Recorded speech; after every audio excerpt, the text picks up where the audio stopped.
Hello नमस्कार भाई सभी साथियों को नमस्कार राधे राधे। बिल्कुल साथियों, आज जो अपन चर्चा कर रहे हैं वह मॉडल पेपर नंबर 3 पर चर्चा करने वाले हैं। अपन जो है साथियों लगातार रूप से चर्चा करते आ रहे थे, लगातार रूप से चर्चा करते हुए आ रहे थे सीनियर सेकेंडरी लेवल अर्थात साथियों 10+2 लेवल की जो है अपन सीईटी के पेपरों की चर्चा करने वाले हैं। तो मैं पहले भी आपके सामने 2 पेपर जो है चर्चा कर चुका हूँ साथियों। लगातार रूप से अपन लगभग साथियों 20 से 25 पेपर आपके बीच में चर्चा करेंगे। तो आप सभी साथियों तक इस मुहिम को पहुंचाएं और सेशन को आप शेयर कर दिया करें, है ना भाई। बिल्कुल ये जो वीडियो रिकॉर्डिंग में आपके लिए मेहनत कर रहा हूं, आपके लिए लगातार रूप से ये जो लेकर आ रहा हूं, तो आप कम से कम एक काम जरूर किया करें भाई, सभी साथी सेशन को शेयर जरूर किया करें। और शेयर करने के साथ में ये फायदा हो जाता है कि आप तो पढ़ ही पाते हो, साथ में अन्य बच्चों तक ये पहुंच जाए। क्योंकि देखो मैं नया चैनल बनाया साथियों, न्यू चैनल है, और इस न्यू चैनल के ऊपर देखो ज़्यादा बच्चों को ये पहुंच नहीं पाता है, तो आप ज़्यादा से ज़्यादा बच्चों तक ये पहुंचा पाओ, ठीक है ना। तो पहले अपन हम सीधे चलते हैं पहले प्रश्न की ओर। ये रहा साथियों अपना पहला प्रश्न। एक एक प्रश्न को मैं जूम कर देता हूं। बिल्कुल देखो क्या कह रहा है साथियों।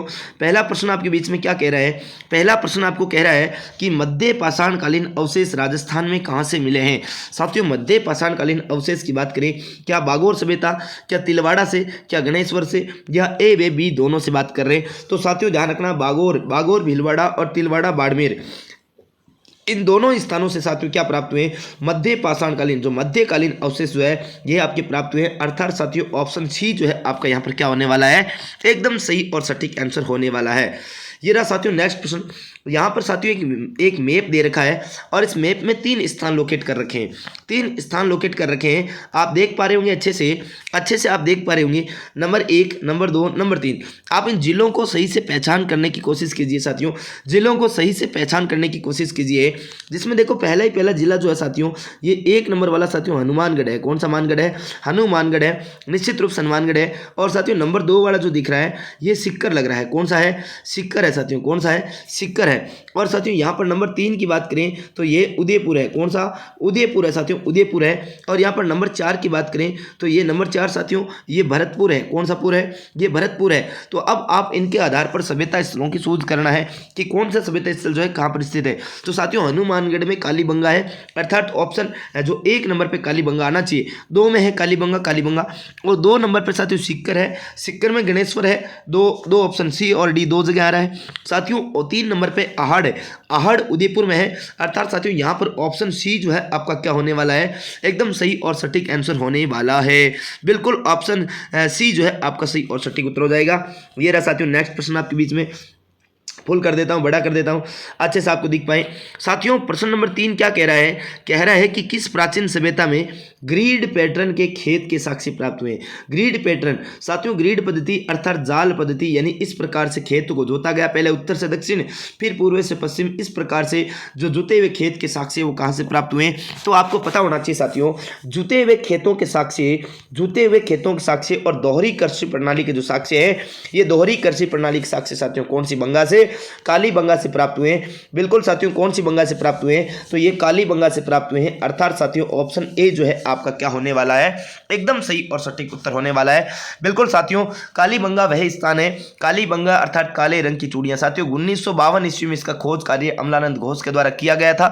और साथियों इसका उत्खनन का कार्य जो है वह आपकी बी लाल और बी के थापर के द्वारा किया गया था। साथियों कालीबंगा सभ्यता स्थल की मैं और चर्चा करूं तो यहाँ से भूकंप के साक्ष्य भी प्राप्त हुए थे, भूकंप के साक्ष्य यहाँ से प्राप्त हुए, लकड़ी की नालियों के साथियों साक्ष्य यहाँ से प्राप्त हुए थे। इसके साथ ही साथियों और भी बात करूं तो यहाँ से शल्य चिकित्सा के जो प्रमाण है वह यहाँ से प्राप्त हुए थे। बिल्कुल साथियों ये रहा साथियों नेक्स्ट प्रश्न आपके बीच में कि मोहनोत नैणसी ने गोहिलों की कितनी शाखाओं का उल्लेख किया है। यानी मोहनोत नैणसी भाई साहब जो है वह गोहिलों की कितनी शाखाओं का उल्लेख करता है। गोहिल राजवंश जो है साथियों ये मेवाड़ में, साथियों गोहिल राजवंश ने कहाँ पर शासन किया, तो यह मेवाड़ में किया था। और आपको पता होगा गोहिल गुहादित्य या गोहिल की बात करें तो उन्होंने आपकी इस वंश की नींव डाली थी। तो यहाँ पर 24 शाखाओं का साथियों क्या करता है मोहनोत नैणसी जो है, नैणसीरी ख्यात और मारवाड़ रे प्रगनारी विगत जो पुस्तक है वहां पर साथियों इसका उल्लेख करता है। ये रहा साथियों नेक्स्ट प्रश्न आपके बीच में हाजिर। पांचवा प्रश्न क्या कह रहा है साथियों, पांचवा प्रश्न कह रहा है कि मेवाड़ के किस शासक ने 13वीं सदी में नेपाल जाकर गोहिल वंश की स्थापना की। मेवाड़ के किस शासक ने 13वीं सदी में नेपाल जाकर गोहिल वंश की स्थापना की? क्या समर सिंह, क्या जयप्रताप, क्या करण सिंह, या उपयुक्त में से कोई नहीं? तो आपको इस बात का भी अच्छे से पता होना चाहिए साथियों। करण सिंह जो भाई साहब है ये नेपाल जाते हैं और नेपाल जाकर साथियों क्या करते हैं, आपके गोहिल वंश की नींव डालते हैं। तो यह बिल्कुल ध्यान रखना, ऑप्शन सी आपका यहां पर क्या हो जाएगा, सही और सटीक आंसर।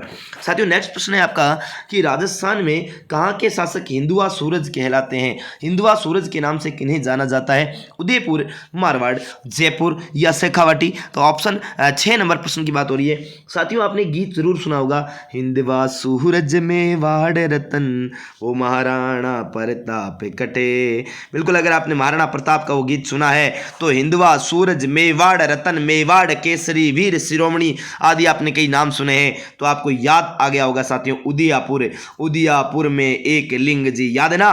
तो ऑप्शन ए साथियों आपका एकदम क्या हो जाएगा, सही और सटीक आंसर हो जाएगा। बिल्कुल साथियों ऑप्शन ए आपका सही और सटीक। साथियों ये रहा 7वां प्रश्न आपके बीच में, क्या कह रहा है साथियों, बहुत ही प्यारा प्रश्न है कि मेवाड़ के किस शासक ने औरंगजेब को जजिया कर देने से मना किया? साथियों अगर मेवाड़ का कोई शासक है जिसने औरंगजेब का लगातार विरोध किया तो साथियों आपको याद होगी, अरे वो चारुमती। साथियों चारुमती याद है क्या? साथियों चारुमती किशनगढ़ की राजकुमारी जिसके साथ विवाह कर लिया। साथियों विवाह करना चाहता था औरंगजेब, लेकिन भाई साहब राज सिंह, मेवाड़ का शासक राज सिंह भगा ले गया और छोरी को भगा कर क्या कर ली, शादी कर ली। ऐसा शासक साथियों राज सिंह था, मेवाड़ में राज सिंह था जिसने औरंगजेब की प्रत्येक नीति का क्या किया साथियों, विरोध किया। और राज सिंह ने जजिया कर का ही विरोध नहीं किया, चारुमती को भगा लाया। इसके साथ साथियों औरंगजेब ने मंदिर तोड़ो, जितने भी हिंदू मंदिर थे उनमें मूर्तियों को तोड़ने का आदेश जारी किया था। इस आदेश का भी आपके विरोध किया किसने, आपके राज सिंह भाई साहब ने विरोध किया। साथियों ये रहा नेक्स्ट प्रश्न आपके बीच में हाजिर, क्या है कि मेवाड़ का कौन सा शासक बाप्पा नाम से भी जाना जाता है? साथियों बाप्पा के नाम से, यानी कि आपने नाम जरूर सुना होगा साथियों, बप्पा रावल। नाम सुना है क्या आपने? अरे नाम सुना होगा साथियों, बप्पा रावल। साथियों बप्पा रावल है, इसी को भाई साहब कहा जाता है काल भोज। कौन सा भोज कहा जाता है साथियों? काल भोज के नाम से जाना जाता है। चाहे तो आप काल भोज कह दो, चाहे बप्पा रावल कह दो। साथियों वह ऑप्शन डी में आपके दिख रहा है काल भोज। साथियों काल भोज या बप्पा रावल को ही चित्तौड़ का वास्तविक संस्थापक, या फिर मैं यूं कहूं कि चित्तौड़ पर सर्वप्रथम अधिकार करने का जो श्रेय जाता है वह आपके काल भोज को जाता है। साथियों एक प्रशस्ति है रणकपुर प्रशस्ति, ये जो रणकपुर प्रशस्ति है साथियों, यह बप्पा रावल व काल भोज दोनों को अलग अलग व्यक्ति मानती है, लेकिन वास्तविकता में ये एक ही है। ठीक है, आ जाओ ये रहा नेक्स्ट प्रश्न साथियों, क्या कह रहा है साथियों, नेक्स्ट प्रश्न है कि राजस्थान की रियासतों में राजनीतिक चेतना का प्रारंभिक श्रेय जो है किसे दिया जाता है? तो राजस्थान की रियासतों में राजनीतिक चेतना का प्रारंभिक जो श्रेय है साथियों वह किसे दिया जाता है? स्वामी विवेकानंद जी को, दयानंद सरस्वती को, भोगीलाल पांड्या को, या विजय सिंह पथिक को? तो आप अच्छे से जानते होंगे इनके बारे में। जब भी बात आए साथियों राजस्थान में राजनीतिक चेतना का श्रेय, तो राजनीतिक चेतना के लिए जो कार्य किया राजस्थान में साथियों वे दयानंद सरस्वती। याद है दयानंद सरस्वती साथियों? कभी ये आपके कहाँ पर आए थे? अजीत भवन पैलेस। हाँ अरे याद है ना साथियों? हाँ आपके मारवाड़ में ये आए थे साथियों, और मारवाड़ में साथियों नन्ही जान आपको याद है क्या? अरे नन्ही जान ने साथियों क्या दे दिया? जहर दे दिया। बिल्कुल साथियों अच्छे से याद होगा। बिल्कुल साथियों ये रहा नेक्स्ट प्रश्न आपका, स्वतंत्रता प्राप्ति के समय हाँ कितनी देशी रियासतें थी? साथियों जब स्वतंत्रता प्राप्ति की बात हो रही है उस समय राजस्थान में एकीकरण, याद आपको याद होगा ना साथियों, एकीकरण मैं कई बार बताता हूं कि राजस्थान का एकीकरण साथियों कितने चरणों में हुआ? 7 चरणों में हुआ था। हाँ बिल्कुल 7 चरणों में हुआ था, और आपको याद होगा ये 7 चरणों में पहला चरण मत्स्य संघ था साथियों, मत्स्य संघ ABCD, याद है क्या? हाँ बिल्कुल। इस प्रकार अगर बात करें टोटल रियासतों की बात करें कि एकीकरण के समय कितनी रियासतें थी, तो साथियों 19 रियासतें थी। कितनी थी? 19 रियासतें थी। ऑप्शन बी जो है आपका एकदम सही और सटीक आंसर होने वाला है। इसके अलावा साथियों 3 ठिकाने थे और एक केंद्र शासित प्रदेश भी आपके यहाँ पर हुआ करता था। बिल्कुल ये रहा नेक्स्ट प्रश्न आपके बीच में कि निम्नलिखित में से कौन सा सुमेलित नहीं है साथियों? कौन सा सुमेलित नहीं है? आपसे पूछा जा रहा है कि विद्या प्रचारिणी सभा जिसकी स्थापना 1911 में हुई थी, सर्व हितकारिणी सभा जिसकी स्थापना 1907 में हुई थी, और सद विद्या प्रचारिणी सभा 1920 में हुई थी, मारवाड़ हितकारिणी सभा 1927 में हुई थी। तो आपको एक बात बता दूं, यहाँ पर जो मारवाड़ हितकारिणी सभा है इसकी स्थापना 1927 में नहीं हुई थी, बाकी तीनों सुमेलित है। ये ऑप्शन डी जो है सुमेलित नहीं है, अर्थात उत्तर भी साथियों क्या हो जाएगा? ऑप्शन डी आपका एकदम सही और सटीक आंसर हो जाएगा। जाएगा। बिल्कुल साथियों ऑप्शन डी जो है आपका एकदम सही और सटीक उत्तर हो जाएगा। ये रहा साथियों नेक्स्ट प्रश्न आपके बीच में, क्या कह रहा है कि स्वतंत्रता संग्राम में भाग लेने वाली वह महिला जिन्होंने 1939 में मेवाड़ प्रजामंडल का संचालन किया। बताओ, स्वतंत्रता संग्राम में भाग लेने वाली वह महिला जिन्होंने 1939 में मेवाड़ प्रजामंडल का संचालन किया कौन थी? लक्ष्मी देवी आचार्य, शांता त्रिवेणी, नारायणी देवी, किशोरी देवी। साथियों किशोरी देवी की बात आई तो आपको याद होना चाहिए कटराथल सम्मेलन। कटराथल सम्मेलन जिनके नेतृत्व में लगभग 10,000 महिलाओं ने साथियों क्या लिया था? भाग लिया था। लगभग 10,000 महिलाएं एकत्रित हुई थी और जमींदारों के द्वारा किए गए अत्याचार के विरुद्ध में ये आपके धरना प्रदर्शन जो है कटरातल में किया गया था। आप अच्छे से इस बात के बारे में जानते होंगे, अच्छे से इस बात से रूबरू भी होंगे। लेकिन साथियों बात हो रही है मेवाड़ प्रजामंडल की, तो मेवाड़ प्रजामंडल में जब भी महिला की बात आए तो नारायणी देवी वर्मा करना है। उत्तर भी आपका यहाँ पर क्या हो जाएगा? सही और सटीक आंसर हो जाएगा। बिल्कुल साथियों, ये रहा साथियों नेक्स्ट प्रश्न आपके बीच में। क्या कह रहा है साथियों प्रश्न? बहुत ही प्यारा प्रश्न आया है कि निम्नलिखित में से कौन सा युगम सही सुमेलित नहीं है। साथियों एक तरफ ग्रंथ दे रखे हैं, दूसरी तरफ संप्रदाय दे रखा है। साथियों परशुराम सागर जो ग्रंथ है ये निम्बार्क संप्रदाय की बात हो रही है, क्योंकि साथियों निम्बार्क संप्रदाय की प्रधान पीठ सलेमाबाद में है। याद है ना आपको? सलेमाबाद। और इस सलेमाबाद पीठ की स्थापना जो है परशुराम आचार्य परशुराम जी ने की थी, जो ठिकरी या सिकरी के निवासी हुआ करते थे। नेक्स्ट प्रश्न की बात करें साथियों, अन्य बेवाणी ग्रंथ राम सनई संप्रदाय का है। बिल्कुल एकदम बात सही है साथियों, एकदम बात सही है। बिल्कुल अच्छे से आपको ध्यान रखना है। ब्रह्म सागर साथियों चरणदास जी का है। ज्ञान सरोद साथियों ये दादू पंथ की बात हो रही है, जो कि नहीं है। बिल्कुल ध्यान रखना, ये नहीं है। निरंजनी संप्रदाय का ये आपका ग्रंथ है, तो दादू पंथ का नहीं है। दादू पंथ की दादू जी वाणी, दादू जी दोआ है, अरड़क वाणी, ये जो आपके अरड़ वाणी, अन्ना भाई वेणी, ये जो ग्रंथ है ये दादू पंथ के हो जाएंगे। जबकि यहाँ पर ऑप्शन डी आपका सही और सटीक आंसर है हो जाएगा। ये रहा साथियों नेक्स्ट प्रश्न की बात करें। नेक्स्ट प्रश्न आपके बीच में हाजिर हुआ है, बहुत ही प्यारा प्रश्न साथियों, बहुत ही प्यारा प्रश्न। थोड़ा छोटा कर दूं जिससे कि आपको अच्छे से दिख जाए। ये रहा, एक तरफ लोक देवता दे रखे हैं, एक तरफ तीर्थ स्थल दे रखा है। साथियों लोक देवताओं के स्थानों से संबंध आपको सुमेलित करना है। साथियों तेजाजी की बात करें नागौर। साथियों तेजाजी का धार्मिक मेले की बात करें साथियों, धार्मिक मेला जो होता है वह लगता है खड़नाड़ में लगता है। भाद्रपद शुक्ल पक्ष की 10वीं के दिन लगता है। जबकि साथियों ध्यान रखना इनका पशु मेला परबतसर में लगता है। दोनों स्थान कहाँ पर है साथियों? दोनों स्थान जो है आपके नागौर में पड़ता है। लेकिन साथियों तेजाजी के लिए बात करें, तेजाजी के लिए विशेष जिला कौन सा है? तो अजमेर जिला। साथियों अजमेर जिले के प्रमुख लोक देवता तेजाजी महाराज है, क्योंकि अजमेर के प्रत्येक गांव में साथियों तेजाजी का एक तेजा चौक बना हुआ है। बिल्कुल साथियों दूसरे बात कर रहे हैं यहाँ पर देव नारायण जी की। साथियों देव नारायण जी जो है आसिंद साथियों गोट दड़ावता स्थान की बात करें, गोट दड़ावता स्थान में आपकी ध्यान रखना मालेसर की डोंगरी। साथियों मालेसर की डोंगरी आपको याद होगा, वहां पर साथियों आसिंद तहसील भीलवाड़ा में आपके देव नारायण जी का क्या हुआ था? जन्म हुआ था। बिल्कुल साथियों अच्छे से पता होगा। ये रहा नेक्स्ट प्रश्न है। नेक्स्ट बात हो रही है पाबूजी। साथियों पाबूजी कोलू मंड से आपके संबंध रखते हैं। बिल्कुल साथियों कोलू मंड में पाबूजी महाराज के बारे में अच्छे जानते होंगे। तो यहाँ पर तल्लीनाथ जी पांचोटा गांव से, पांचोटा गांव साथियों जो है आपके जालोर में पड़ता है, जबकि कोलू मंड आपके जोधपुर में पड़ता है। ये बात आप अच्छे से जानते होंगे। और इस प्रकार साथियों 1 2 3 4 बाबा थारी जय जयकार, 1 2 3 4 बाबा थारी जय जयकार। ऑप्शन ए जो है साथियों आपका एकदम क्या हो जाएगा? सही और सटीक सुमेलित आंसर हो जाएगा। ये रहा साथियों नेक्स्ट प्रश्न आपके बीच में। क्या कह रहा है? बिल्कुल साथियों प्रश्न कह रहा है कि कौन सा विकल्प गलत सुमेलित है। साथियों गलत सुमेलित कौन सा है?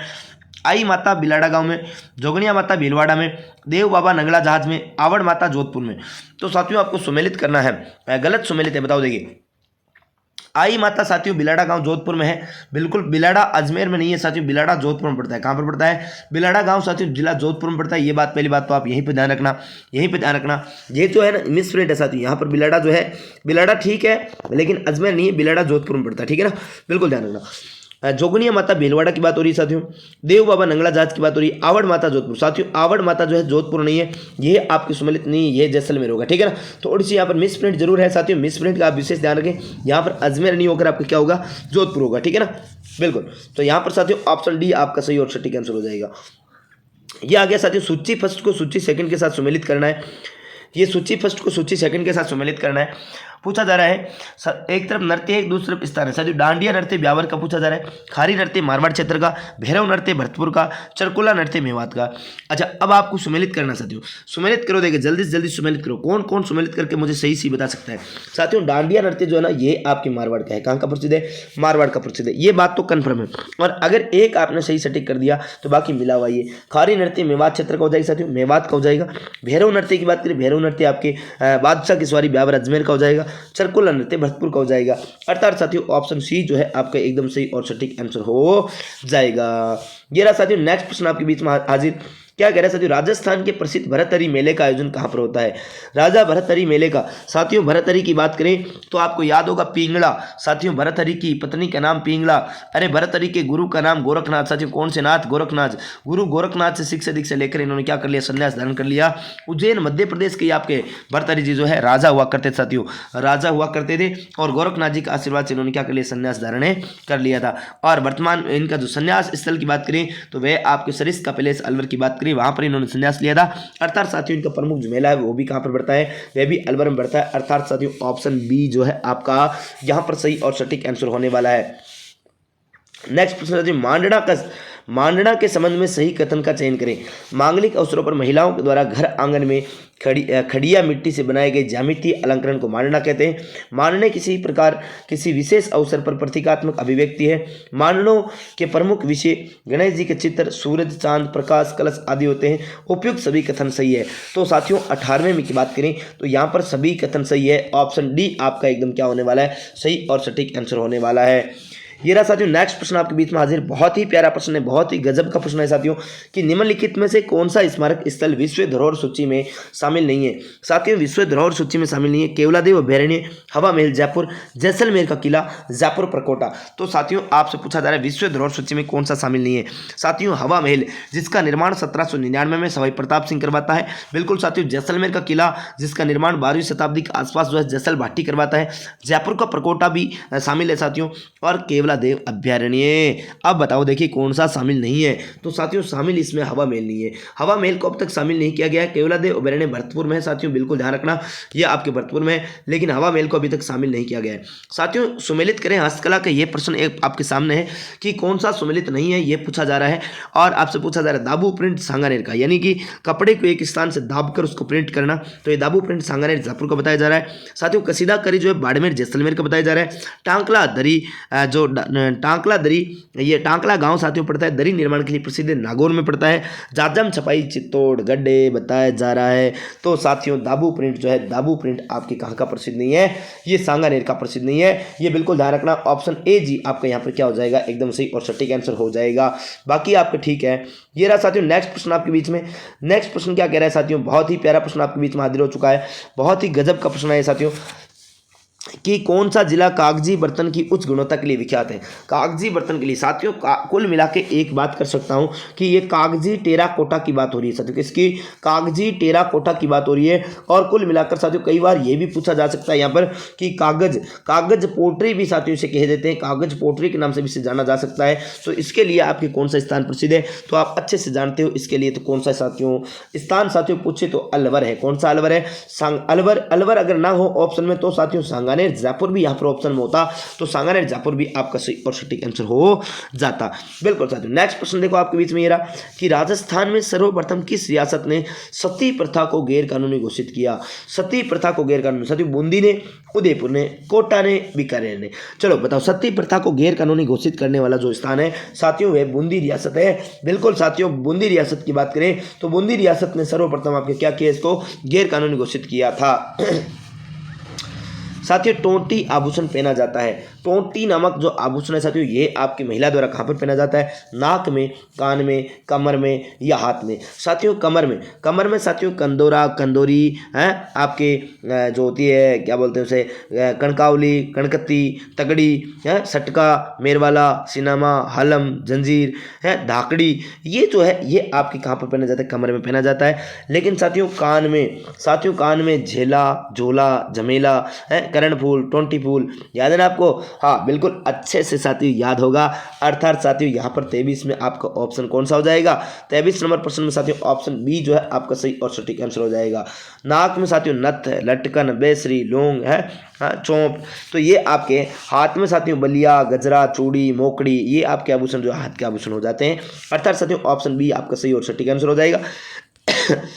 नेक्स्ट प्रश्न है साथियों कि प्राचीन राजस्थानी भाषा का विकास किस काल में हुआ था। साथियों राजस्थानी भाषा का सर्वाधिक विकास जो है वह किस काल में हुआ, यह आपसे यहाँ पर पूछा जाए तो आप बताना साथियों 13वीं से 16वीं सदी के मध्य जो है ऑप्शन बी जो आपका यहाँ पर दे रखा है, इस काल में राजस्थानी भाषा का जो है सर्वाधिक विकास हुआ। साथियों बिल्कुल अच्छे से इस बात को ध्यान रखना। साथियों नेक्स्ट प्रश्न क्या कह रहा है आपका, हाँ 25 नंबर प्रश्न क्या कह रहा है कि बताओ राजस्थान के किस साहित्यकार ने कहानियों का बगीचा नामक ग्रंथ में लोक कथाओं का संग्रह तैयार किया था। कहानियों का बगीचा नामक जो ग्रंथ है वह उसमें जो लोक कथाओं का संग्रह जो है तैयार किया, ये किसने किया साथियों, कन्हैयालाल सेठिया भाई साहब जो सुजानगढ़ के थे, दुर्सा आढ़ा की बात करें, विजयदान देथा की बात करें या डॉक्टर सीताराम लालस की बात करें, तो साथियों अच्छे से आपको पता होना चाहिए विजयदान देथा की बात करें, विजयदान देथा और कोमल कोठारी साथियों आपको याद है क्या कौन सी संस्था की स्थापना की थी। विजयदान देथा के सहयोग से कोमल कोठारी ने 1960 में बोरुंदा जोधपुर, याद है आपको, हाँ बोरुंदा जोधपुर, बिल्कुल आपको अच्छे से याद होगा साथियों। जल्दी मुझे आप कमेंट बॉक्स में ये बताना कि बताओ कौन सी संस्था की स्थापना की थी, कौन सी संस्था की स्थापना की थी, बता देना। नेक्स्ट प्रश्न है साथियों ये रहा आपके सामने, बहुत ही प्यारा प्रश्न है कि वर्तमान स्वरूप भारत में कितने राज्य और केंद्र शासित प्रदेश है। वर्तमान स्वरूप भारत में कितने राज्य और केंद्र शासित प्रदेश है। अगर आपको ये प्रश्न भी नहीं पता है ना, फिर तो देखो लोचा है साहब, लोचा है। साथियों वर्तमान में 28 राज्य हैं। देखो साथियों 29 राज्य हुए थे। देखो आपको जो बताऊं, तेलंगाना जब नया राज्य बना था, तेलंगाना से पहले आपके भारत की बात करें उसमें भारत में 28 राज्य थे, लेकिन तेलंगाना बनते ही साथियों 29 राज्य हुए। लेकिन साथियों 29 में से एक वापस कम हो गया, कैसे, क्योंकि जम्मू कश्मीर जो है इसको राज्य का दर्जा जो है ये धारा 370 के तहत आपने क्या कर दिया, इसको राज्य का दर्जा समाप्त कर दिया और इसमें 2 केंद्र शासित प्रदेश बना दिए थे। 2 केंद्र शासित बनते ही 7 आपके पहले ही थे, 2 और बन गए, अर्थात लद्दाख और जम्मू कश्मीर की बात करें तो वहाँ पर 2 केंद्र शासित प्रदेश बन गए और 2 बनते ही साथियों 9 हो गए। लेकिन साथियों दादर नगर हवेली और आपके दमन और दीव को मिलाकर क्या बना दिया गया, वापस एक बना दिया गया। अर्थात साथियों वर्तमान की बात करें तो 28 राज्य और 8 केंद्र शासित प्रदेश है। ऑप्शन सी जो है आपका सही और सटीक उत्तर होने वाला है। साथियों 27 नंबर प्रश्न फिर आपके बीच में हाजिर हुआ कि उत्तरी पूर्वी राज्यों में कौन सा राज्य 7 बहनों के नाम से प्रसिद्ध राज्यों में नहीं है। साथियों 7 बहनों की बात करें उनमें शामिल नहीं है, बताओ कौन सा है। साथियों चिकन नेक जिसको आप कहते हो ना, कि भारत का जैसे मान लो ये वाला साथियों दक्षिण वाला मैप है और इसमें से साथियों ये वाला जो नेक है ना, ये जो सिक्किम की बात करें, ये वाला, ये अरुणाचल प्रदेश की बात, ये असम, ये वाला, ये जो राज्य है इसमें कौन सा शामिल जो है चिकन नेक में शामिल नहीं होता है, जिसमें 7 बहनों के नाम से नहीं जाना जाता है। उसके बारे में ध्यान रखना है कि बताओ 7वीं बहन जो है वह आपके इनमें शामिल नहीं है। हाँ बताओ, देखिए जल्दी बताओ साथियों, ध्यान रखना है इसमें पश्चिम बंगाल जो है, इस पश्चिम बंगाल को साथियों शामिल नहीं किया जाता है। हालांकि पश्चिम बंगाल सीमा बनाता है, चिकन नेक को पूरा काटता हुआ जाता है ऊपर तक, है ना, जाता है, लेकिन नहीं शामिल किया जाता है।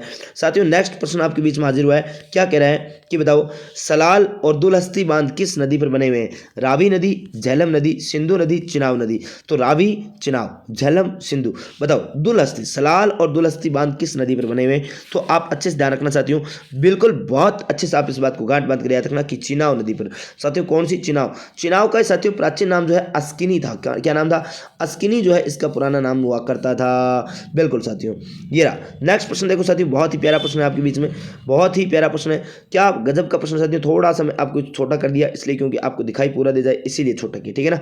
बिल्कुल अब ध्यान दो, देखो इधर कि राष्ट्रीय पार्कों एवं संरक्षण के लिए उनमें रखे हुए वन्य जीवों की सूची को पढ़िए। साथियों बांदीपुर राष्ट्रीय पार्क और वन्य जीव, बांदीपुर बाघ अभयारण्य है, काजीरंगा हाथी अभयारण्य है, सुंदरवन एकल सिंह गेंडा अभयारण्य और सिमलीपाल जो है जैव मंडल एवं बाघ अभयारण्य है। तो आपको अच्छे से इस बात का पता होना चाहिए साथियों कि यहाँ पर जो है मैं सम्मिलित करूँ, बांदीपुर जो है साथियों बांदीपुर बाघ अभयारण्य क्या है, बांदीपुर बाघ अभयारण्य। जबकि काजीरंगा साथियों, काजीरंगा जो है ना, काजीरंगा, ये काजीरंगा एक प्रकार का बाघ अभयारण्य नहीं है। और काजीरंगा की बात करें तो काजीरंगा साथियों क्या है, ये काजीरंगा एकल सींग वाले गेंडों के लिए असम में पड़ता है। सुंदरवन जो डेल्टा है साथियों, सुंदरवन वेस्ट बंगाल में जो पड़ता है, उसकी मैं बात करूं तो यह साथियों जैव मंडल एवं बाघ अभयारण्य और सिमलीपाल भितरकनिका उड़ीसा में जो पड़ते हैं वह आपके हाथी अभयारण्य है। तो साथियों यहाँ पर इस प्रकार से बात करें तो ऑप्शन बी जो है आपका क्या होने वाला है, एकदम सही और सटीक उत्तर होने वाला है। ऑप्शन बी आपका सही और सटीक उत्तर हो जाएगा। ये रहा साथियों नेक्स्ट प्रश्न आपके बीच में हाजिर। क्या कह रहा है कि पश्चिमी राजस्थान में हमादा स्थलाकृति में बने बालू का स्तूप क्या कहलाता है। हमादा जो स्थलाकृति में बने बालू का स्तूप जो होते हैं, रेत के जो दौरे होते हैं छोटे छोटे, उन्हें क्या कहते हैं, क्या बरखान कहते हैं, पैराबोलिक, तारा या अनुदैर्ध्य के नाम से जाना जाता है। तो साथियों आप अच्छे से ध्यान रखना, इन्हें तारा के नाम से जाना जाता है। ऑप्शन बी के नाम से इन्हें जाना जाता है। बिल्कुल साथियों, बिल्कुल। ये रहा नेक्स्ट प्रश्न साथियों आपके बीच में, बहुत ही प्यारा प्रश्न है, बहुत ही गजब का प्रश्न है। इधर देखो क्या कह रहा है साथियों कि प्रोफेसर टिवार्थो के अनुसार राजस्थान के विभिन्न जलवायु प्रदेशों में कौन सा कूट सही सम्मिलित नहीं है। एक मैप दे रखा है, 1 नंबर, 2 नंबर, 3 नंबर, 3 स्थान दे रखा है साथियों, 4 स्थान दे रखा है ना। इनमें चारों स्थानों में साथियों एक तरफ तो ये पश्चिम वाला आ गया, ये मध्य में आ गया जोधपुर के बाद वाला, और ये दक्षिण में मेवाड़ वाला क्षेत्र आ गया, और ये पूर्वोत्तर राजस्थान का कुछ क्षेत्र आ गया। तो यहाँ पर इन चारों स्थानों में कौन किस प्रकार का जलवायु है, जलवायु प्रदेश है, जिसमें आपके BHW, BWH, AW, CAW है। तो ये वाला कुछ जो स्थान आपके लोकेट कर रखे हैं। तो साथियों आप अच्छे से ध्यान रखना, आपके 1 नंबर में BWHW यानी पश्चिम वाले क्षेत्र में BWHW है। 2 नंबर में आपकी बात करें तो जोधपुर का BSH वाला क्षेत्र है, जबकि AW में बात करें तो आपके मेवाड़ के क्षेत्रों में, और CAW जो है आपको पूर्वोत्तर वाला राजस्थान में हो जाता है। अर्थात साथियों ऑप्शन डी आपको यहाँ पर क्या होने वाला है, एकदम सही और सटीक उत्तर होने वाला है। साथियों ये रहा नेक्स्ट प्रश्न, बहुत ही प्यारा प्रश्न आपके बीच में हाजिर हुआ। क्या कह रहा है कि भूरी दोमट मिट्टी मुख्यतः किस नदी बेसिन में पाई जाती है।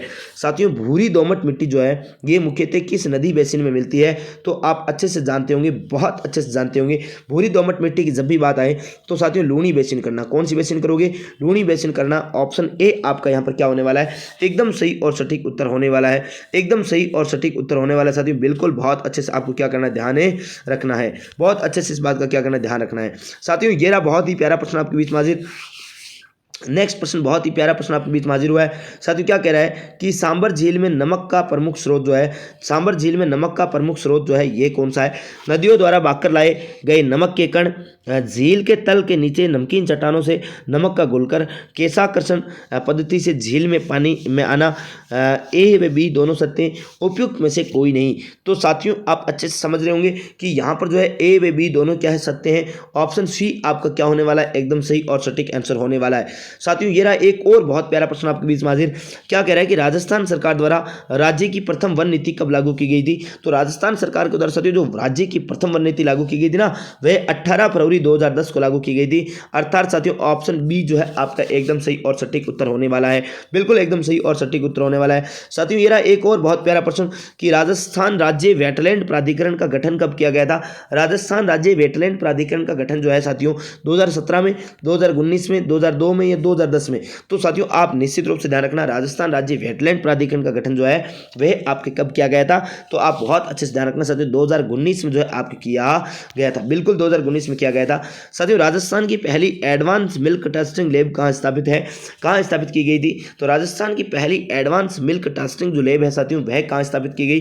क्या बस्सी जयपुर में, क्या जगतपुरा जयपुर में, या मानसरोवर जयपुर में, या प्रतापपुरा जयपुर में। तो आप अच्छे से साथियों ध्यान रखना, आप बहुत अच्छे से इस बात का ध्यान रखना कि बिल्कुल साथियों मानसरोवर जो जयपुर है यहाँ पर एडवांस मिल्क टेस्टिंग जो लैब है वह स्थापित की गई थी। साथियों ये रहा नेक्स्ट प्रश्न आपके बीच में कि खनिज उत्पादन मूल्य की दृष्टि से राजस्थान राज्य का देश में कौन सा स्थान है। खनिज उत्पादन मूल्य की दृष्टि से राजस्थान राज्य का देश में कौन सा स्थान है, प्रथम, द्वितीय, चतुर्थ या तृतीय। तो साथियों आप विशेष बात ध्यान देवें, साथियों ध्यान रखना जो खनिज उत्पादन मूल्य की बात करें तो उसकी दृष्टि से राजस्थान का जो है दूसरा स्थान है। ऑप्शन बी जो है आपका यहाँ पर क्या होने वाला है, सही और सटीक उत्तर होने वाला है। बिल्कुल साथियों ये रहा नेक्स्ट प्रश्न कि जनगणना 2011 के अनुसार राजस्थान का कौन सा जिला साथियों ग्रामीण लिंगानुपात में प्रथम स्थान पर है। क्या राजसमंद है, क्या डूंगरपुर है, क्या पाली है, क्या प्रतापगढ़ है। तो साथियों राजस्थान का कौन सा जिला ग्रामीण लिंगानुपात में प्रथम स्थान पर है। तो आप अच्छे से ध्यान रखना, ग्रामीण लिंगानुपात में जो है साथियों पाली जो है, ऑप्शन सी जो है आपका क्या होने वाला है, यहाँ पर सही और सटीक उत्तर होने वाला है। साथियों नेक्स्ट प्रश्न है कि राजस्थान की पर्यटन इकाई नीति 2007 किस वर्ष से बदली गई। राजस्थान की पर्यटन इकाई नीति जो है 2007 किस वर्ष में बदली गई थी। तो 2016 से, 2017 से, 15 या 14। तो साथियों आप इस बात को भी जानते होंगे अच्छे से, जहाँ तक आशा उम्मीद करता हूँ आप अच्छे से जानते हैं। साथियों 2015 से जो है इसका आपकी क्या की बदली गई थी। ऑप्शन ए आपका सही और सटीक होने वाला है। साथियों नेक्स्ट प्रश्न क्या कह रहा है कि ग्रासिया जनजाति प्रधान या मुख्यतः कहाँ पर पाई जाती है? अलवर जिले में, जोधपुर जिले में, सिरोही जिले में या बारां जिले में? तो साथियों आप विशेष करके ध्यान रखना कि जो विशेष रूप से ग्रासिया जनजाति जो है वह आपकी सिरोही जिले में पाई जाती है। ऑप्शन सी जो है आपका क्या होने वाला है यहाँ पर सही और सटीक उत्तर होने वाला है। बिल्कुल साथियों ऑप्शन सी एकदम सही और सटीक उत्तर होने वाला है। ये रहा साथियों नेक्स्ट प्रश्न आपके बीच में हाजिर। क्या कह रहा है साथियों नेक्स्ट प्रश्न? बहुत ही प्यारा प्रश्न है साथियों, बहुत ही प्यारा और बहुत ही गजब का प्रश्न आया है। क्या कह रहा है कि संघीय सरकार के लिए निम्नलिखित में से सही विकल्प का चयन कीजिए। संघीय सरकार के लिए निम्नलिखित में से सही विकल्प का चयन कीजिए। केंद्रीय सरकार प्रांतीय सरकारों को आदेश दे सकती है, केंद्रीय सरकार राज्य को आदेश नहीं दे सकती, राज्य सरकार के पास अपनी शक्तियां होती है, वह केंद्रीय सरकार की जवाबदेही नहीं होती है। केवल 2 सत्य हैं, केवल 2 व 3 सत्य हैं, केवल 1 और 3 सत्य हैं, केवल 1 और 2 सत्य हैं। तो आप इस बात को विशेष ध्यान रखना साथियों, यहाँ पर 2 और 3 सत्य हैं, ना कि 1 वाला सत्य है। यानी केंद्रीय सरकार जो है साथियों प्रांतीय सरकारों को आदेश दे सकती है।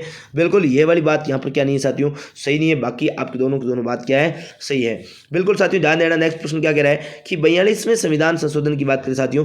42वें संविधान संशोधन 1976 द्वारा प्रस्तावना में कौन सा शब्द जोड़ा गया था? साथियों 42वां संविधान संशोधन जो हुआ वह 1976 के द्वारा प्रस्तावना में कौन सा शब्द जोड़ा गया था? क्या सो लोकतांत्रिक, धर्मनिरपेक्ष, समता या स्वतंत्रता? तो आप इस बात को विशेष करके ध्यान रख सकते हो साथियों कि यहाँ पर जो है धर्मनिरपेक्ष शब्द जोड़ा गया था। ऑप्शन सी आपका यहाँ पर क्या होने वाला है, एकदम सही और सटीक उत्तर होने वाला है। साथियों ये रहा एक और बहुत प्यारा प्रश्न आपके बीच में हाजिर। क्या कह रहा है साथियों, इस प्यारे प्रश्न को आप ढंग से पढ़ें। क्या कह रहा है साथियों कि निम्नलिखित कथनों में से कौन सा एक भारत सरकार के संविधान के अनुच्छेद 32 से संबंध नहीं रखता है? साथियों अनुच्छेद 32 से संबंध नहीं है। साथियों ये नागरिकों को मौलिक अधिकारों के परिवर्तन के लिए उपाय प्रदान करता है, ये मौलिक अधिकारों का एक हिस्सा है। अनुच्छेद 32 के तहत देरी के आधार पर उच्चतम न्यायालय किसी रिट याचिका को अस्वीकार नहीं कर सकता। अनुच्छेद 32 के तहत सुरक्षा साधारण कानूनों में के लागू होने पर भी लागू होती है, जिसका मौलिक अधिकारों से कोई संबंध नहीं है। तो बिल्कुल साथियों पूछा जा रहा है किसका संबंध नहीं है, अनुच्छेद 32 से इस बात में किसका संबंध नहीं है? तो आप ध्यान रखना साथियों ऑप्शन डी जो है आपका यहाँ पर क्या होने वाला है, एकदम सही और सटीक उत्तर होने वाला है। ये रहा साथियों नेक्स्ट प्रश्न आपके बीच में कि बताओ नीति निर्देशक तत्वों को राज्य की आत्मा किसने कहा? नीति निर्देशक तत्वों को राज्य की आत्मा किसने कहा? केटी शाह ने, तेज बहादुर सप्रू ने या ग्रेनविल ऑस्टिन ने या जवाहरलाल नेहरू ने? तो आप अच्छे से इस बात को भी ध्यान रखना चाहती हूँ कि जब भी ऐसा प्रश्न पूछा जाए तो आप ग्रेनविल ऑस्टिन करना। बिल्कुल राज्य की आत्मा जो है नीति निर्देशक तत्वों किसने कहा था? ग्रेनविल ऑस्टिन ने कहा था। ऑप्शन बी जो है साथियों आपका क्या होने वाला सही और सटीक उत्तर होने वाला है। ये रहा साथियों एक और बहुत प्यारा प्रश्न, नेक्स्ट प्रश्न आपके बीच में हाजिर। क्या कह रहा है साथियों, इधर देखो ध्यान दो इस प्रश्न के ऊपर, इस प्रश्न पर विशेष फोकस करना साथियों। क्या कह रहा है कि निम्नलिखित में से कौन सा भारत के संविधान के भाग 4A में वर्णित मूल कर्तव्य नहीं है?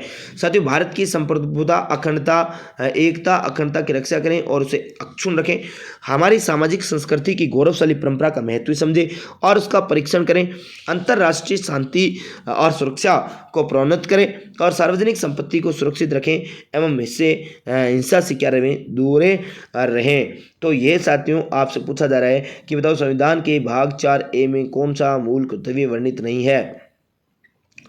तो कौन सा नहीं होगा साथियों? ऑप्शन सी, अंतर्राष्ट्रीय शांति और सुरक्षा को प्रोन्नत करें। तो ये सी वाला आपके वहां पर वर्णित नहीं है। बिल्कुल साथियों ये रहा नेक्स्ट प्रश्न, एक और बहुत प्यारा प्रश्न आपके बीच में हाजिर हुआ है। क्या कह रहे हैं साथियों, बहुत ही प्यारा प्रश्न है, बहुत ही प्यारा प्रश्न है। देखो जूम कर दिया है मैंने, बिल्कुल साथियों बहुत अच्छे से आपको दिखा दिया है कि निम्नलिखित कथनों में से मुख्यमंत्री के कर्तव्यों का दिए गए कूट की सहायता से चयन कीजिए। साथियों मुख्यमंत्री द्वारा मंत्रिपरिषद में शामिल होने वाले व्यक्तियों की सूची बनाई जाती है। मुख्यमंत्री मंत्रिमंडल की बैठकों की अध्यक्षता करता है एवं बैठक के लिए एजेंडा तैयार करता है। मुख्यमंत्री अंतर्राज्यीय परिषद और राष्ट्रीय विकास परिषद की बैठकों में राज्य की ओर से भाग लेता है। केवल 1 व 2 सही है, केवल साथियों 2 व 3 सही है, केवल 1 और 3 सही है या उपयुक्त सभी कथन सत्य हैं। तो ये बात भी आप अच्छे से ध्यान रखना साथियों, यहाँ पर जो है सारे के सारे कथन जो है साथियों ऑप्शन डी जो है आपका क्या होने वाला है, यहाँ पर उपयुक्त सभी कथन जो है ये क्या साथियों सत्य है।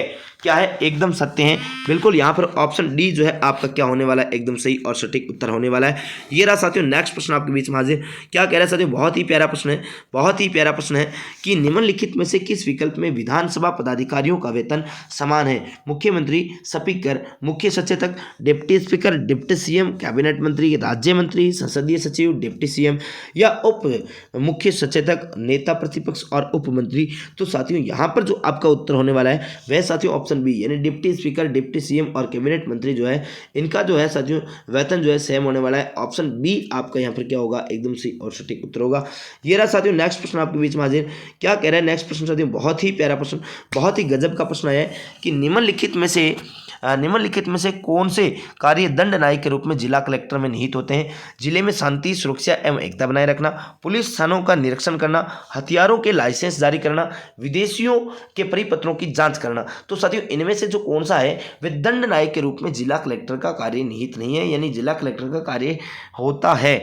ये पूछा जा रहा है कि जिला कलेक्टर में निहित है कौन कौन से कार्य हो सकते हैं। तो साथियों यहाँ पर जो है आपका उत्तर होने वाला है यह भी उपयुक्त सभी होने वाला है। बिल्कुल साथियों ऑप्शन डी जो है आपका 1 2 3 4 बाबा थारी जय जयकार, यानी सभी जो कार्य हैं ये आपके किसके होते हैं, कलेक्टर भाई साहब के होते हैं। ये रहा साथियों नेक्स्ट प्रश्न आपके बीच में हाजिर। नेक्स्ट प्रश्न क्या कह रहा है साथियों, बहुत ही प्यारा प्रश्न है कि 3 बार मुख्यमंत्री नियुक्त होने वाले व्यक्तियों का सही विकल्प कौन सा है? जो अब तक 3 बार साथियों मुख्यमंत्री नियुक्त हो चुके हैं उनका सही क्रम कौन सा है, ये आपसे पूछा जा रहा है। तो ये भी आप मुझे पता है कि बता सकते हो। साथियों हरिदेव जोशी हुए, भैरू सिंह शेखावत हुए और वर्तमान में गहलोत भाई साहब तो है ये। तो साथियों ऑप्शन ए आपका क्या हो जाएगा, एकदम सही और सटीक आंसर हो जाएगा, एकदम सही और सटीक आंसर हो जाएगा। ये रहा साथियों नेक्स्ट प्रश्न आपके बीच में। ये रहा साथियों नेक्स्ट प्रश्न क्या कह रहा है कि 2 कथन दे रखे हैं, कथन फर्स्ट और कथन सेकंड। राजस्थान मंत्रिपरिषद की न्यूनतम संख्या मुख्यमंत्री सहित 30 हो सकती है। राज्य की मंत्रिपरिषद उस राज्य की विधानसभा के प्रति सामूहिक रूप से उत्तरदायी होगी। यानी कि कथन 1 और कथन 2 दोनों सही है, कथन 1 और कथन 2 दोनों गलत है, कथन 1 सही है और कथन 2 गलत है, कथन 1 गलत है और कथन 2 सही है। तो साथियों यहाँ पर उत्तर जो होने वाला है वह आपके एक कथन गलत है और दूसरा आपके क्या सही है, ऑप्शन डी आपका क्या होने वाला है, उत्तर सही और सटीक उत्तर होने वाला है। ये रहा साथियों नेक्स्ट प्रश्न आपके बीच में हाजिर। क्या गजब का प्रश्न है साथियों, बहुत ही प्यारा प्रश्न आपके बीच में हाजिर है, बहुत ही प्यारा प्रश्न कि निम्नलिखित कथनों पर विचार कीजिए। 6वें विधानसभा चुनाव में राजस्थान विधानसभा की सदस्य संख्या 184 से बढ़कर 200 हो गई थी। 14वें विधानसभा चुनाव में ईवीएम मशीन में नोटा बटन का उपयोग पहली बार किया गया था और विधानसभा अध्यक्ष विधानसभा का अधिवेशन बुलाने का अधिकार रखता है। केवल 1 2 केवल 1 3 1 2 3। बताओ साथियों कौन सा कथन जो है यहाँ पर सत्य कथन होने वाला है, कौन सा कथन सत्य होने वाला है? तो साथियों 1 और 2 सही होने वाला है, 1 और 2 सही है, तीसरा यहाँ पर क्या हो जाएगा, गलत हो जाएगा। साथियों गलत हो जाएगा, गलत हो जाएगा। बिल्कुल ऑप्शन सी जो है आपका यहाँ पर क्या होगा, सही और सटीक आंसर होगा। ये रहा एक और बहुत प्यारा प्रश्न आपके बीच में हाजिर कि बताओ राजस्थान में वर्तमान में राजस्थान उच्च न्यायालय में न्यायाधीशों की संख्या को बढ़ाकर कितना कर दिया गया है? तो यह बात भी आपको पता है कि कितना कर दिया है साथियों, आपके 50 कर दिया है। कितना कर दिया है साथियों, बिल्कुल बिल्कुल कितना कर दिया है, 50 कर दिया है, 50 कर दिया है साथियों, 50 जो है कर दिया गया है।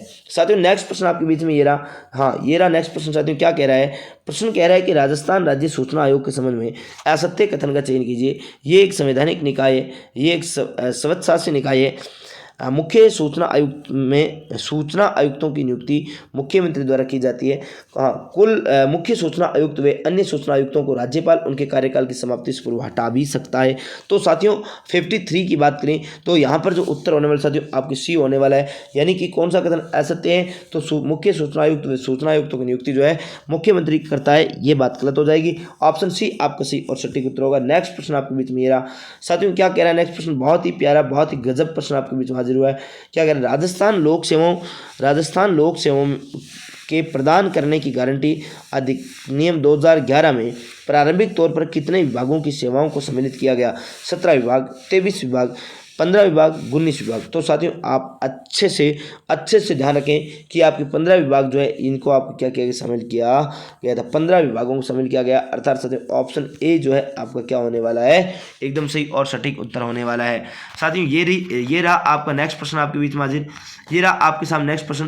क्या कह रहा है साथियों, राजस्थान जन सुनवाई का अधिकार अधिनियम प्रदेश में कब से लागू हुआ? राजस्थान जन सुनवाई का अधिकार अधिनियम प्रदेश में कब से लागू हुआ? 1 अगस्त 2010 से, 11 जुलाई 2011 से, 11 जुलाई 2013 से, 1 अगस्त 2012 से। तो साथियों आपको पता होना चाहिए ये जो है आपके 1 अगस्त 2012 को आपके क्या लागू हुआ।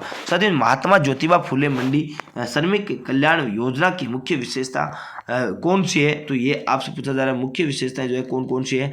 तो आप अच्छे से कोड को चयन कीजिए और कोड को चयन करके आप उत्तर कीजिए। साथियों प्रसूति सहायता, विवाह के लिए सहायता, श्रमिक पुत्र या पुत्री की छात्रवृत्ति, चिकित्सा सहायता या पितृत्व अवकाश। तो साथियों आप अच्छे से मुझे बताएं कि महात्मा ज्योतिबा फुले मंडी श्रमिक कल्याण योजना की मुख्य विशेषता ये कौन कौन सी है। तो आप मुझे अच्छे से बता सकते हैं साथियों कि आपके 1 2 3 4 5 जो है पांचों आपकी जो क्या है इसी की क्या है साथियों मुख्य विशेषताएं। डी ऑप्शन आपका क्या हो जाएगा, एकदम सही और सटीक आंसर हो जाएगा। ये रहा साथियों नेक्स्ट प्रश्न आपके बीच में कि राजस्थान में भूमि सुधार कार्यक्रम के अंतर्गत राजस्थान काश्तकारी अधिनियम कब पारित किया गया था। तो राजस्थान काश्तकारी अधिनियम की मैं बात कर लूं साथियों, तो राजस्थान काश्तकारी जो अधिनियम है वह आपको 1955 में लागू किया गया था। निम्नलिखित में से किस स्थान पर रिको द्वारा एड्रो फूड पार्क की क्या स्थापना की गई है। बोरना, जोधपुर में, कोटा में, अलवर में, उदयपुर में। तो साथियों आप अच्छे से ध्यान रखना, इस बात को गांठ बांध कर याद रखना कि ये उदयपुर में की गई थी। कहाँ पर की गई थी, उदयपुर में। ऑप्शन डी जो है आपका क्या होने वाला है, एकदम है भाई सभी साथियों का ऑप्शन डी सही होने वाला है।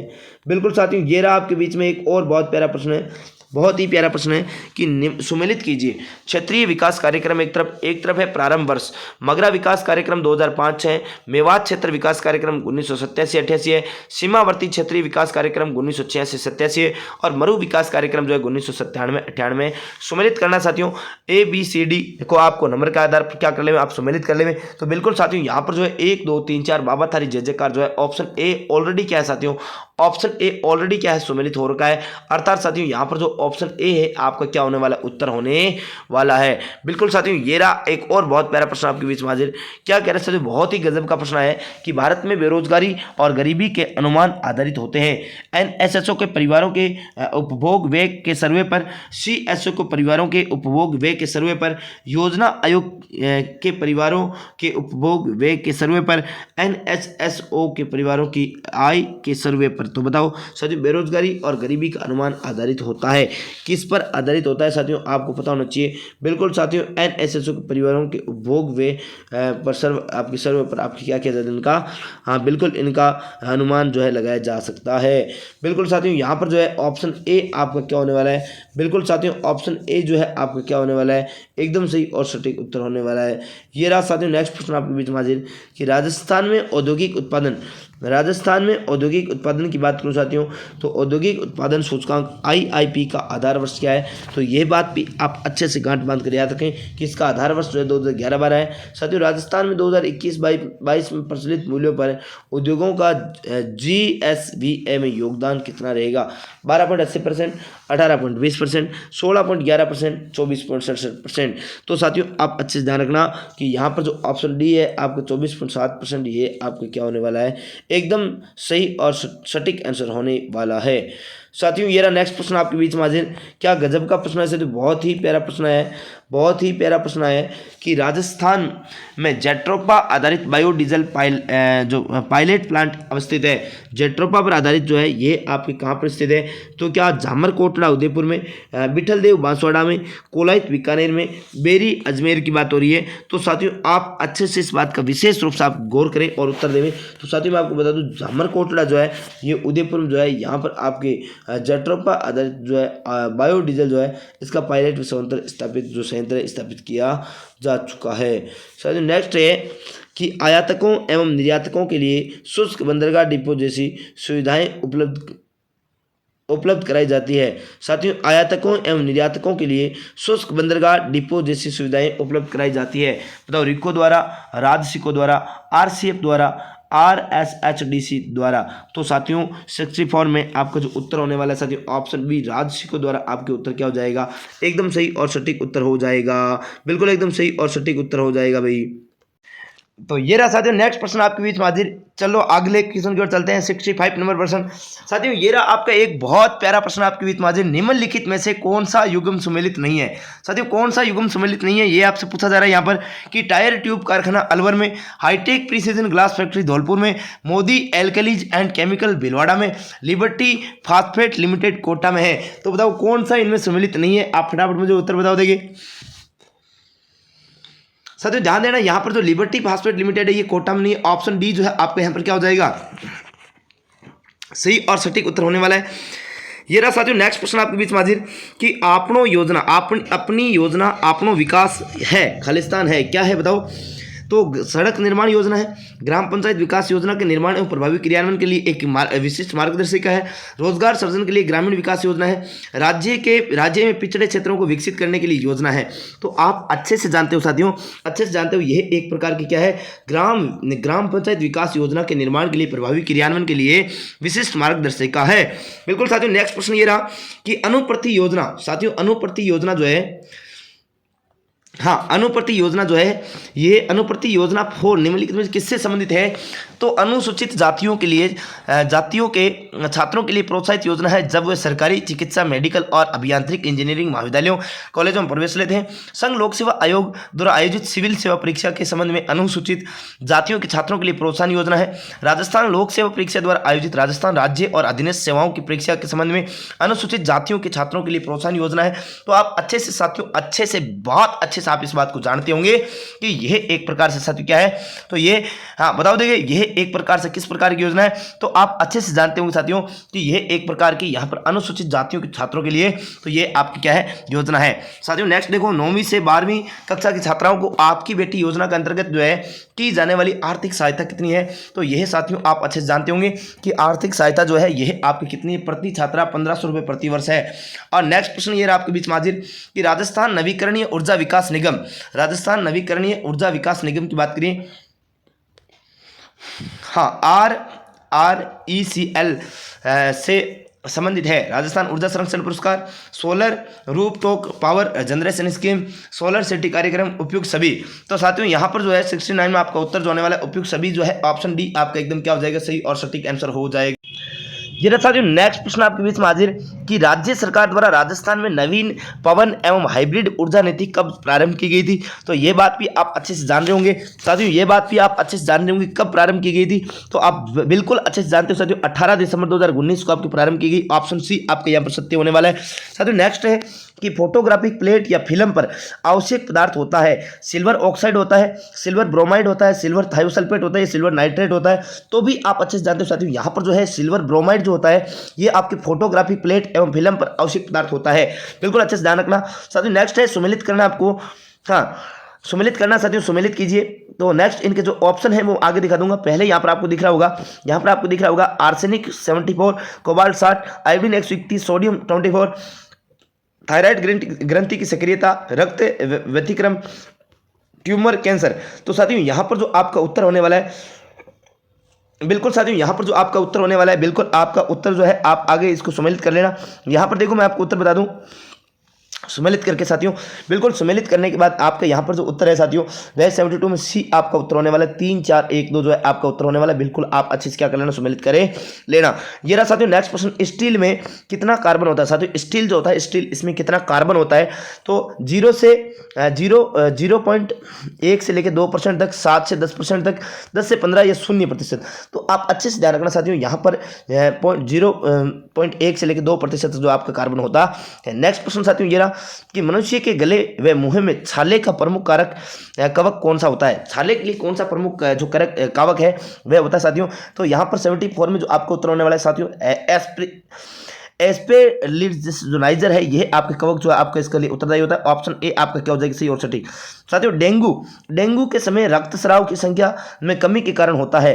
प्लाज्मा, लाल रुधिर कणिकाओं में, श्वेत रुधिर कणिकाओं में या प्लेटलेट्स में। तो डेंगू जब भी होता है साथियों आप अच्छे से जानते होंगे कि प्लेटलेट्स जो आपकी डाउन हो जाती है, अर्थात ऑप्शन डी जो है आपका यहाँ पर सही और सटीक उत्तर होने वाला है। ये रहा साथियों नेक्स्ट प्रश्न आपके बीच में, बिल्कुल बहुत प्यारा प्रश्न है साथियों, बहुत ही प्यारा प्रश्न है।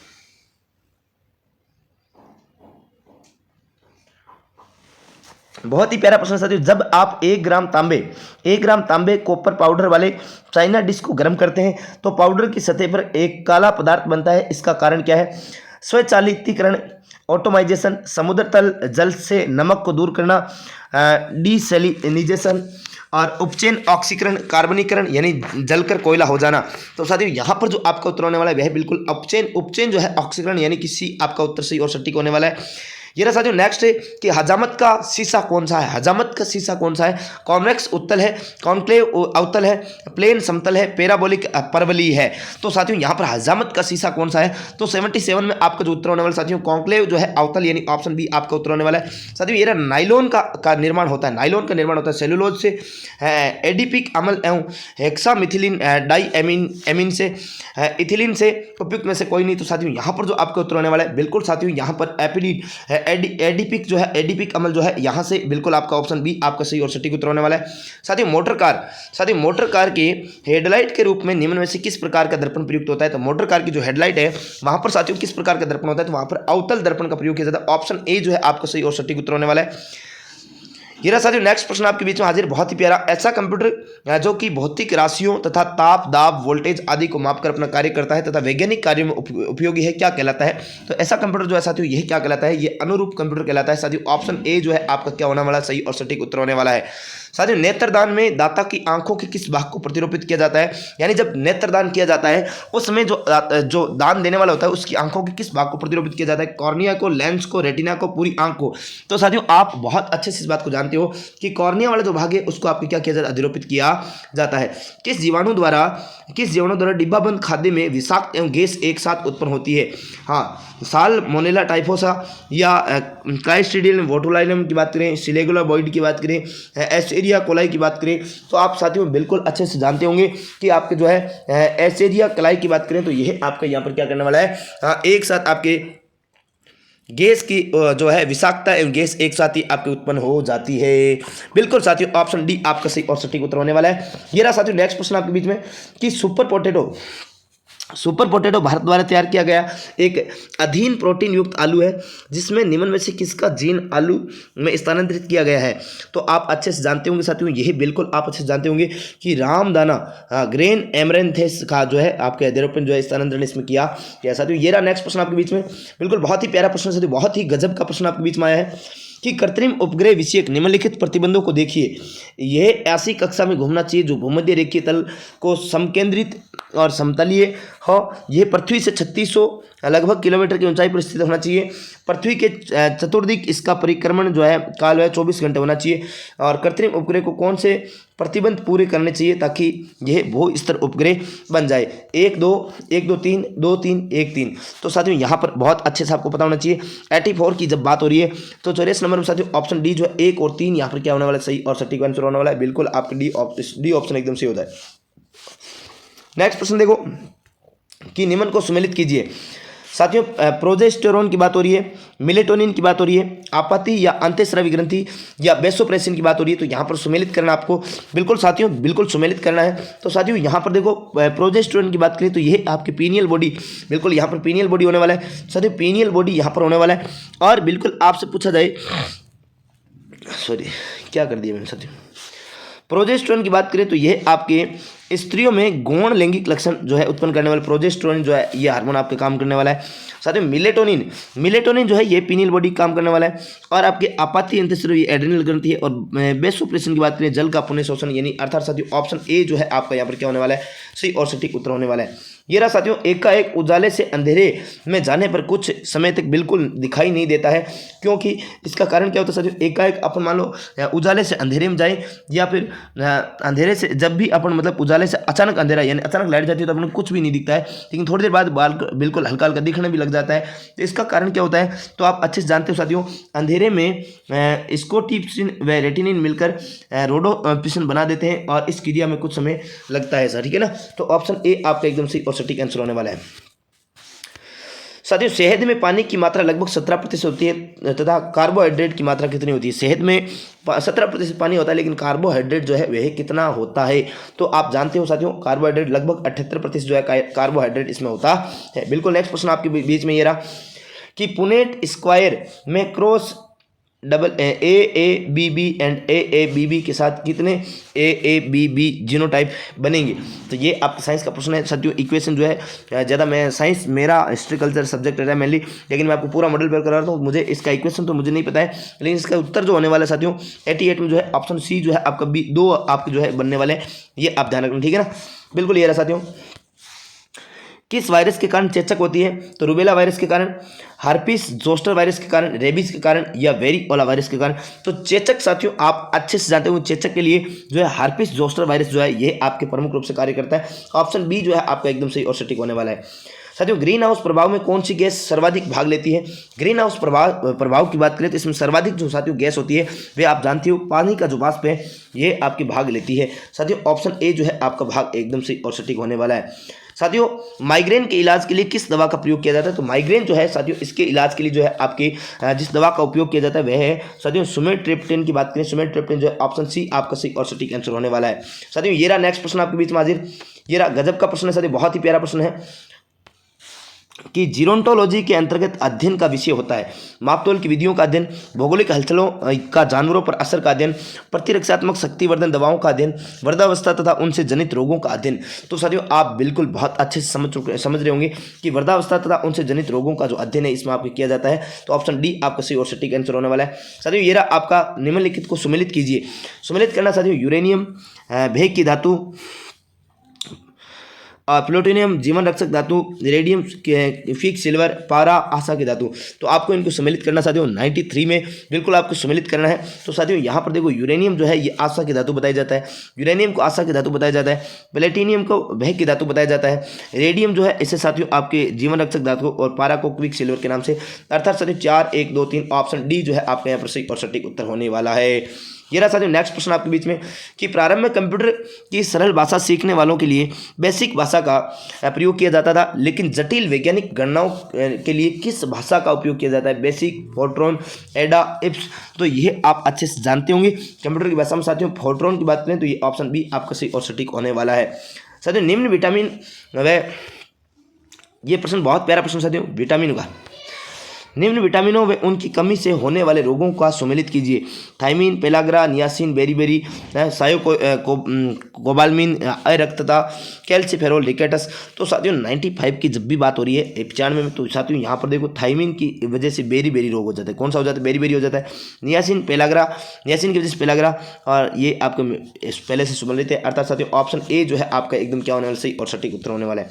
साथियों आप 110 तक आपके मैथ और रीजनिंग के प्रश्न है, तो आप एक मैथ और रीजनिंग के प्रश्न बिल्कुल आपको पीडीएफ जो है बिल्कुल डिस्क्रिप्शन में आपको लिंक दे दिया जाएगा, वहां से आप पीडीएफ डाउनलोड कीजिएगा, वहां से आपको पूरा आपको मैथ और रीजनिंग का सॉल्यूशन वहां पर करवाया हुआ मिलेगा।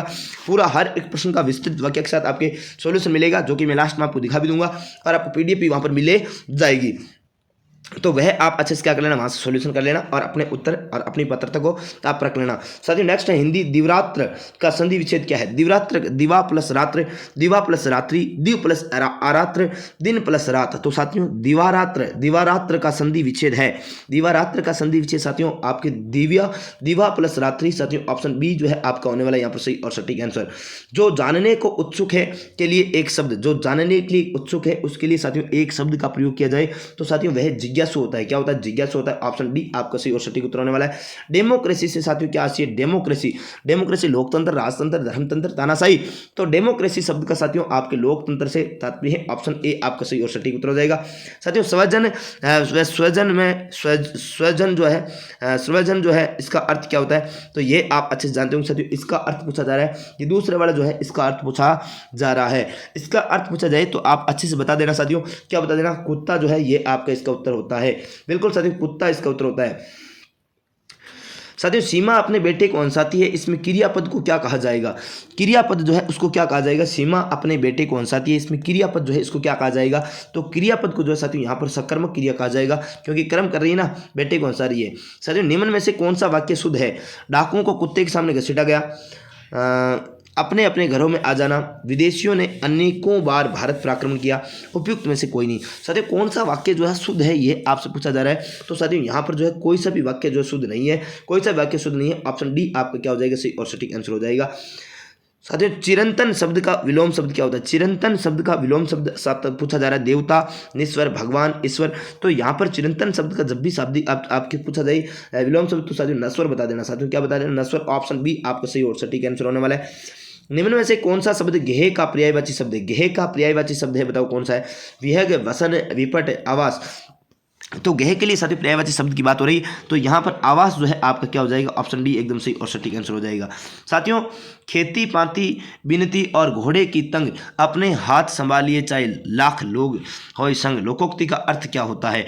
किसी भी दूसरे पर अपने काम के लिए भरोसा मत करो, चाहे लाखों लोग शत्रु हो फिर भी हिम्मत नहीं हारनी चाहिए। अन्य लोगों की सहायता की अपेक्षा करके अपना काम स्वयं संपन्न करो, अपना काम स्वयं करो। बताओ इस लोकोक्ति का यानी कि खेती पाती बिनती और घोड़े की तंग, तो साथियों अपने हाथ संभालिए चाहे लाख लोग होय संग, यानी कि खेती पाती बिनती और घोड़े की तंग अपने हाथ संभालिए चाहे लाख लोग हो संग। इस लोकोक्ति का अर्थ साथियों आपसे पूछा जा रहा है, तो आप अच्छे से जानते होंगे कि अपना काम स्वयं करो, यह इसका क्या होने वाला अर्थ होने वाला, ऑप्शन डी आपका सही और सटीक। साथियों ऐसे सरकारी पत्र जिनमें व्यक्तित्व की प्रधानता होती है और अपने समकक्ष या अधीनस्थ को लिखे जाते हैं उन्हें क्या कहा जाता है? उन्हें क्या कहा जाता है साथियों? बिल्कुल आप ध्यान रखना, उन्हें अर्ध सरकारी पत्र, यानी ऑप्शन ए आपका सही और सटीक उत्तर होने वाला है।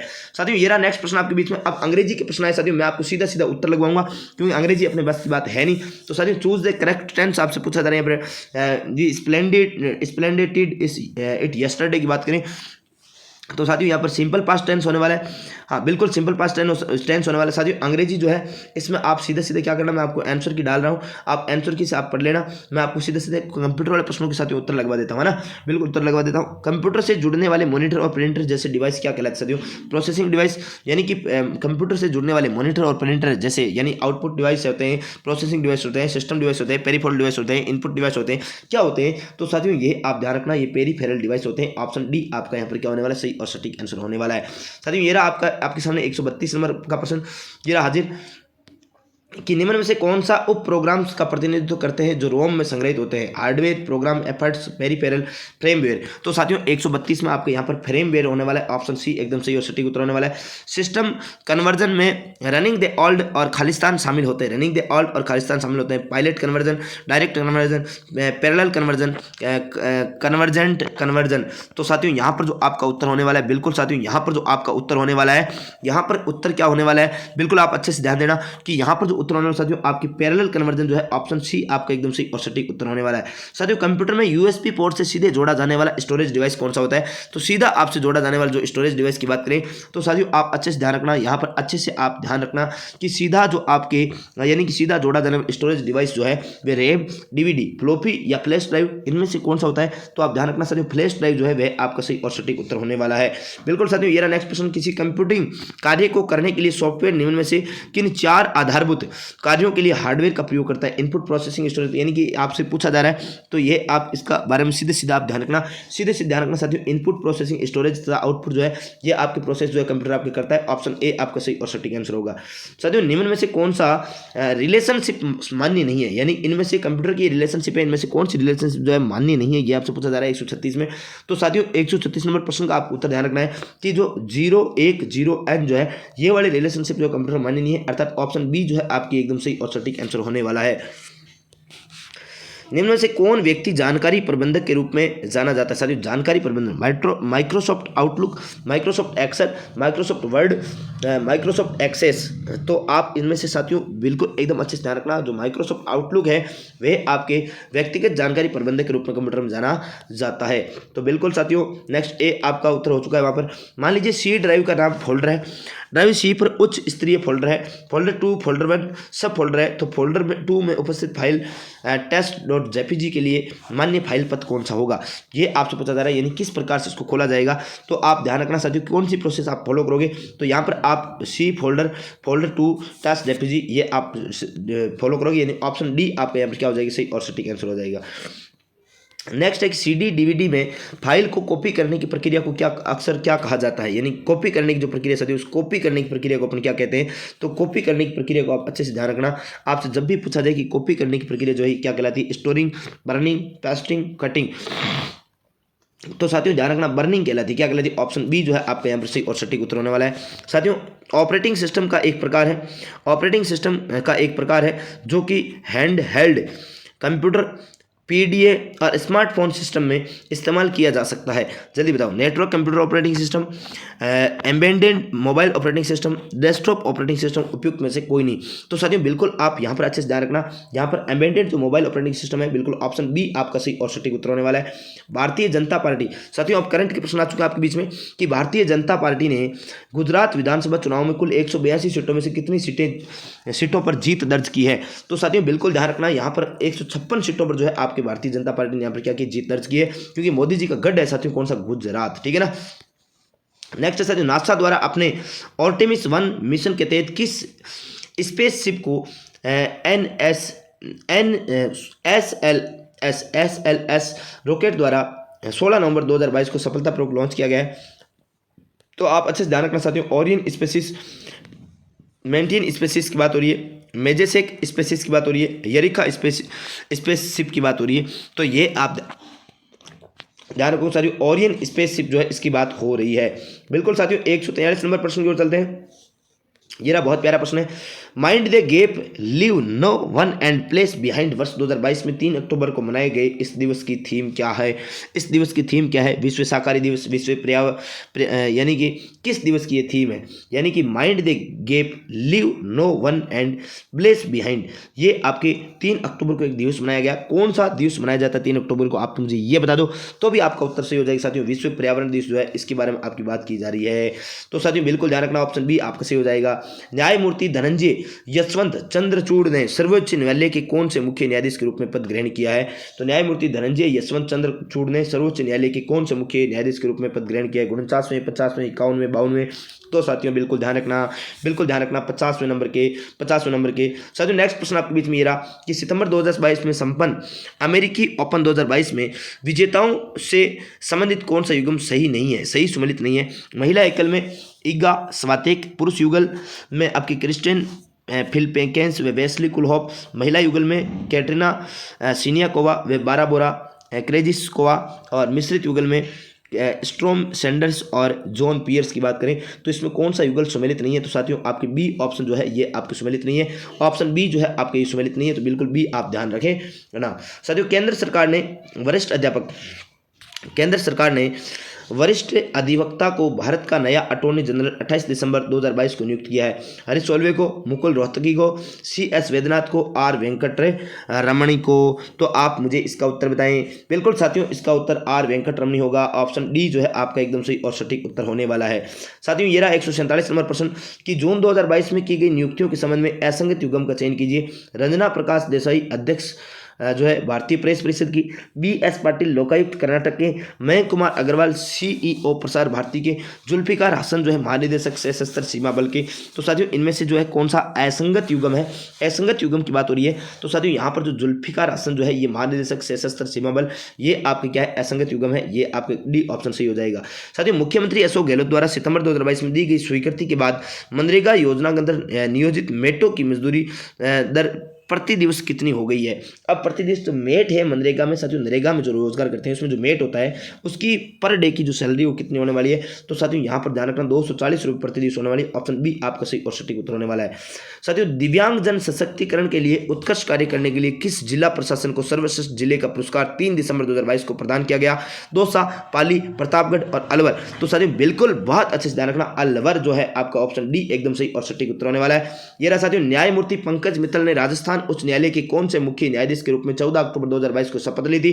तो ये आपसे पूछा जा रहा है, न्यायमूर्ति पंकज मित्तल की बात हो रही है साथियों, कौन से नंबर के रूप में? तो 40वें नंबर के रूप में शपथ ली थी। ऑप्शन बी आपका सही और सटीक उत्तर होने वाला है। बिल्कुल साथियों पूरी आंसर की जो है आपको यहाँ पर लास्ट में PDF मिल जाएगी। PDF का जो लिंक है साथियों आपको टेलीग्राम लिंक जो है डिस्क्रिप्शन में मिल जाएगा। ये मैथ और रीजनिंग के प्रश्न भी देख लो, पूरी विच व्याख्या के साथ आपको यहाँ पर मिलेंगे। बिल्कुल पूरी विच व्याख्या के साथ आपको मिलेंगे। तो बिल्कुल सभी साथी ध्यान देवें। लास्ट तक वीडियो देखने के लिए आपको बहुत बहुत धन्यवाद। आपका स्वागत हमारे इस चैनल पर। तो चैनल को साथियों सब्सक्राइब जरूर करके जाना। चैनल को सब्सक्राइब नहीं किया तो साथियों पहले चैनल को सब्सक्राइब कर लेना। लाइक बटन पहले दबाना है, लाइक करना ही करना है साथियों, और शेयर करो तो आपकी इच्छा है शेयर भी कर दिया करो, क्योंकि ये मेहनत जो है साथियों केवल आपके लिए की जा रही है। बिल्कुल ये मेहनत जो है केवल आपके लिए की जा रही है, आपसे कोई चार्ज नहीं लिया जा रहा साथियों, आपसे कोई चार्ज नहीं लिया जा रहा है। बिल्कुल फ्री में आपको फ्री ऑफ कॉस्ट ये सुविधा जो उपलब्ध करवाई जा रही है। और मैं आपको 100% साथियों विश्वास दिला सकता हूँ कि जब भी जिस भी दिन आपका पेपर होगा CET 10+2 का। बिल्कुल 10+2 के लिए साथियों आप डायरेक्ट ध्यान रखना साथियों, बिना ऑप्शन चेंज के यहाँ से प्रश्न जो है आप देखने वाले हो, बिना ऑप्शन चेंज के प्रश्न जो है आपको यहाँ से मिलने वाले हैं। मैं नो डाउट, कोई इसमें कोई डाउट नहीं है साथियों। बिल्कुल आप विशेष रूप से बस एक बात, एक गुजारिश आपसे कि आप चैनल को सब्सक्राइब करें, शेयर करें साथियों, और सेशन को क्या कर देवें, लाइक कर देवें। बाकी एक शानदार सा कमेंट कि ये सेशन आपको कैसा लगा, इसके लिए आप लास्ट में एक वीडियो के डिस्क्रिप्शन जब नीचे कमेंट बॉक्स होता है वहाँ पर आप कमेंट देवें, और इसमें आपको क्या इंप्रूवमेंट करवाना है उसके लिए भी आप मुझे कमेंट बॉक्स में कमेंट करके बता देवे और अवगत करवा देवे। तो आज के लिए इतना ही। बाकी साथियों नेक्स्ट पेपर में, मॉडल पेपर नंबर 4 में अपन कल मुलाकात करेंगे, और कल फिर से अपन चौथे मॉडल पेपर में आप सभी के साथ रूबरू होने वाले। तब तक के लिए आप सभी साथियों को बहुत बहुत धन्यवाद। नमस्कार, जय हिंद, जय भारत, राम राम, राधे राधे।